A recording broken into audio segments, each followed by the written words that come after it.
Hi, and welcome to FTDT Drumming. There are three basic grips you can learn. We're going to concentrate on the matched grip, but I'll show you all three what they are. There's the traditional grip. When I was 4 years old and started learning the drums, I started learning traditional grip. If you watch the old war movies, the Civil War movies, the drummer in the front of the ranks marching with the fife player, he had the drum slung over his shoulder and the drum angled. So this was the best way to hit the drum and be most efficient, as opposed to doing this. Match grip, of course, is mirroring both hands, holding the stick the same way, and overhead, the back of the hand facing up. And the French grip is with the thumbs up. All right, and if you're a percussion player, if you play the timpani, timpanis are played with the French grip. There's variations of all three. What do I use? I use all three. I don't think about it. It's just, again, I started with traditional, go in the match and the French. When I ride on the cymbal, I'll be on a French grip. If I'm playing a power rock thing, I'm doing matched grip around the drums. If I'm doing some jazz or depending what kind of music I'm playing, I might switch to traditional. Now, I'm going to say this. You can hold the sticks anyway. If I started practicing with the stick in between the middle fingers like this and grab the stick like this, if I was on a desert island and no one was around to teach me and I just said, I don't know how do you play, let me just try.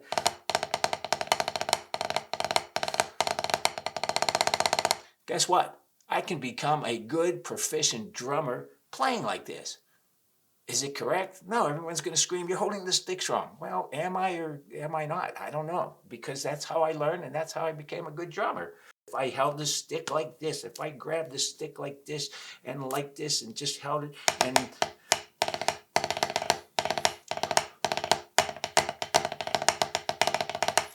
guess what? I can become a good proficient drummer if that's all I ever practiced.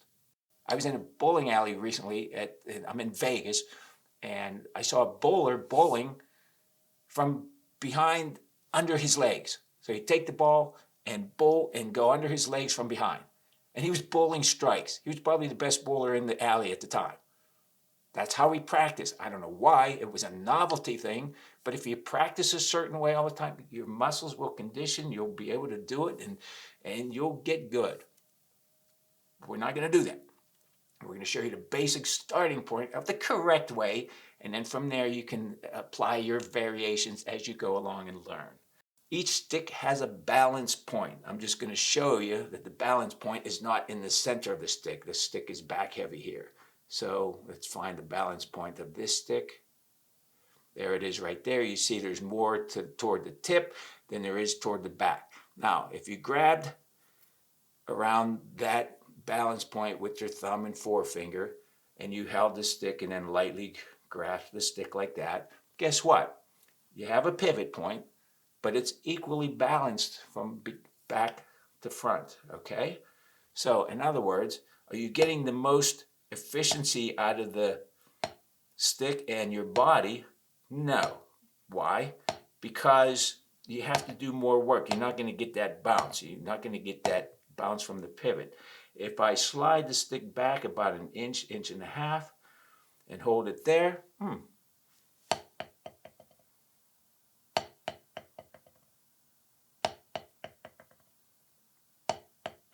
that's cool. If I go back further, say back here, now I'm holding the stick right toward the end here. It's not as much. You see, it deadens a little more quicker. The stick is top heavy now. So here's a cheat sheet. This is a cheater's thing. If I pick up any stick, no matter what stick I pick up, if I don't want to think about anything where I'm going to hold the stick, if I grab the stick and there's about an inch to an inch and a half at the bottom, that is the perfect point for me. All right? Always works for every stick I pick up. That's a cheat sheet. All right, I want you to experiment with holding it and seeing where it's called the fulcrum. You'll hear the word fulcrum thrown around out there. That's just where the pivot point, where it's optimal for optimal bounce. If you go up too high, again, you're not going to get the bounce. If you go too far back, first of all, you lose control of these fingers, which are important in controlling the stick.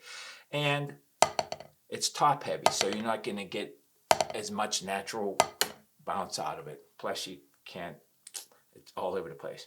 So if I come up, boom, I feel it. I can feel where that point is. Again, it always seems to be about an inch, inch and a half.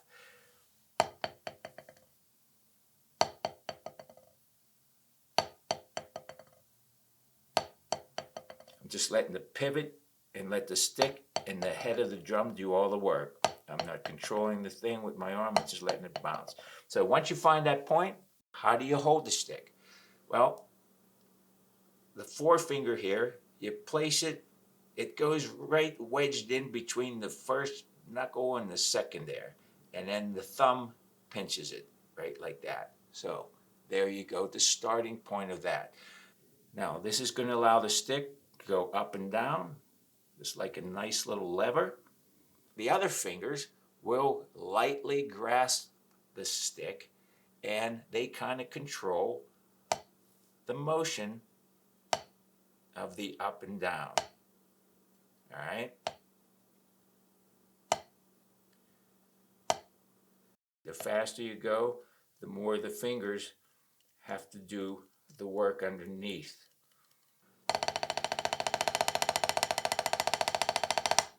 This finger and this finger, all right? That's what I'm using. Some people might use both these fingers underneath, all right? It's all preference as you go along and learn. So each hand is gripped the same way. So the other hand in between the thing, you find the best pivot point, lightly grasp between the thumb and the forefingers. It's wedged in between the two joints there, but comfortably. All right, these fingers are controlling.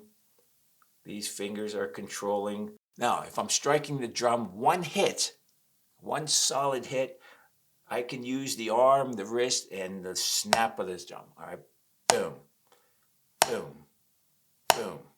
All right. But if I'm doing a faster, I'm not doing arm. I'm more wrist and finger underneath. Everything is about relaxation too. You gotta be relaxed. Drumming is a physical activity. It's physical. Consider yourself like an athlete.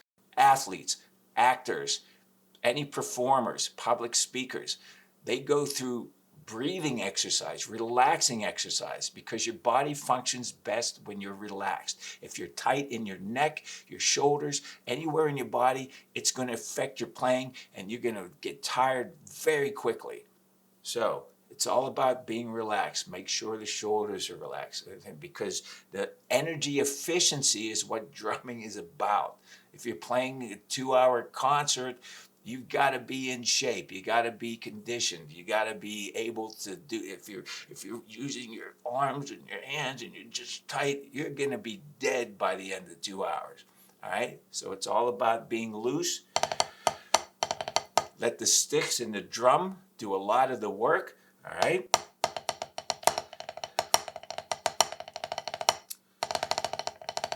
Okay. Arms relaxed down. Relax the shoulders. Bring them up. Here we go. All right. Nice kind of a right degree angle here with the sticks. Doesn't have to be there. You just why right angle? Well, do you want to do this? Do you want to do this? You're hunched in. What's most comfortable? Well, it's to bring the hands up, put the sticks on the drum. It's just kind of a natural right angle, okay? So that's why. So if someone says, play at a right angle, why right angle? Because that's the natural place where you want to go. So, again, I can start learning to play like this. Why would I do that? So relax, bring them up. Here we go. There. Palms facing up. Doesn't matter, there's variations. Someone might turn them slightly. I do it, I turn them slightly, but to start,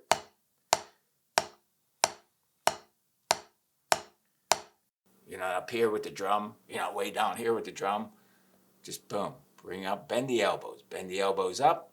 You're right at the drum. Nice, comfortable stance. How to strike the drum? Well, we were just doing a little bit. You want to snap off that drum at the beginning to learn, all right? When you hit the drum, snap off it. Snap. And snapping off, coming up. Exaggerate this right now. Come off it, bring the stick up. All right? I'm not doing wrist the whole time. You can experiment with that. Try just tightening the fingers around the stick and just using your wrist. All right? Now, let the pivot point there still strike the drum, but let the fingers, let the stick rebound. You still have them on the stick, but I'm not doing this where my wrist has to do all the work. I'm doing a wrist motion and then letting the stick bounce up and still having control. So you see that control at the stick, that I'm allowing the bottom fingers to let the stick come up and control them with that while I maintain my pivot point. Okay? Energy efficiency. If I hold the tip, if I keep the tip of the stick on the drum, if I strike the drum and keep the stick down, I get that buzz sound. It's not a clean hit, right? And that's how you learn the buzz roll, which is down the road as part of the rudiments. All right, you learn the buzz roll by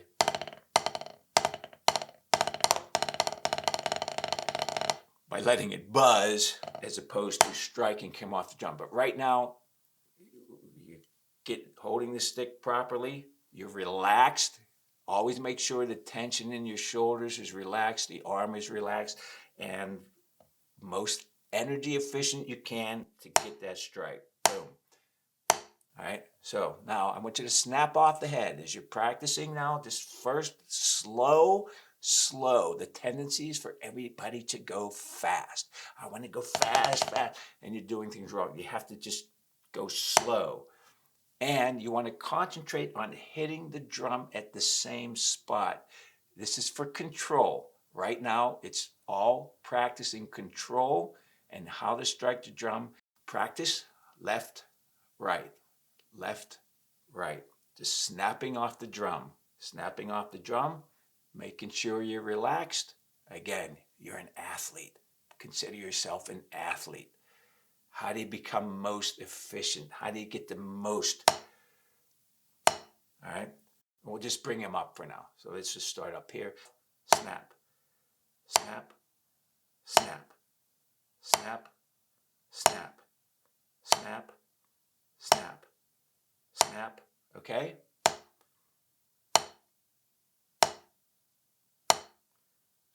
Trying to hit that same spot. And then you can do a controlled hit. A controlled hit meaning instead of snapping up, letting the stick come up, hit it, snap it, but keep the stick low to the drum. Snap, snap, snap, snap. And what I'm doing here is I am tightening the fingers to keep that stick, instead of letting it come up like this, I'm hitting the drum and I'm snapping the fingers shut on the stick. All right? So, boom. And keeping the stick low to the drum. All right? When you first start out and you're striking the drum, just concentrate on what you're doing. Make sure you're relaxed. Hit that stick. Snap it off.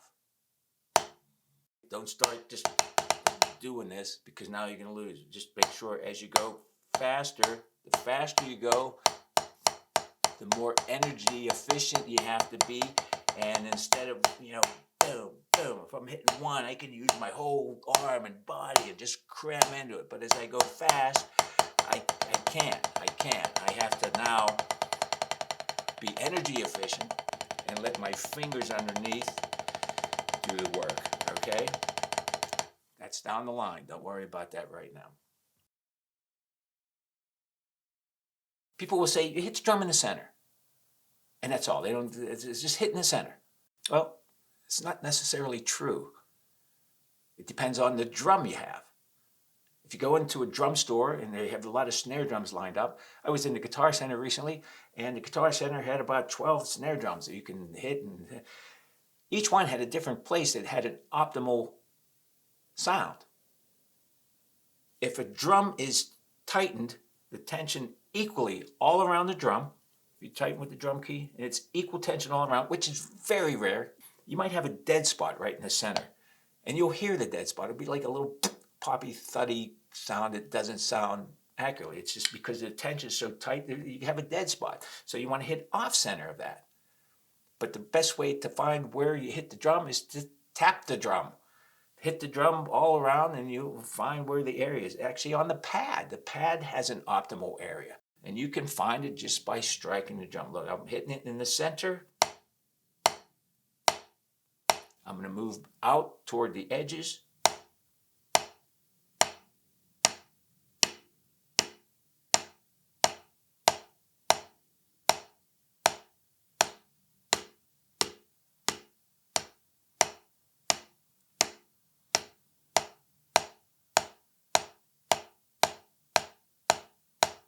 All right, so on this pad, I have a radius right in here. I have a nice little circle radius where if I hit it anywhere in that, I'm going to get the same sound. But you hear on the edges, not the same.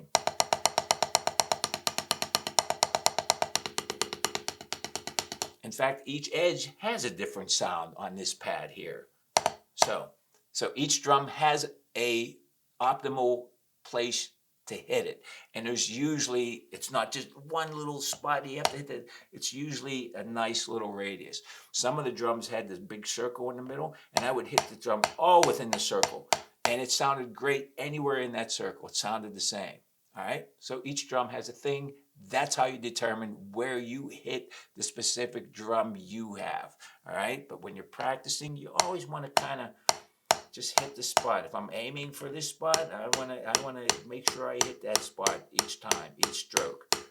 All right. All right. That's a good starting point. Thanks for watching, everybody. Hey, please subscribe if you feel so inclined. We're going to do a lot more coming up. We're just started. This is a new channel. And now, let's have some fun. Let's go drum.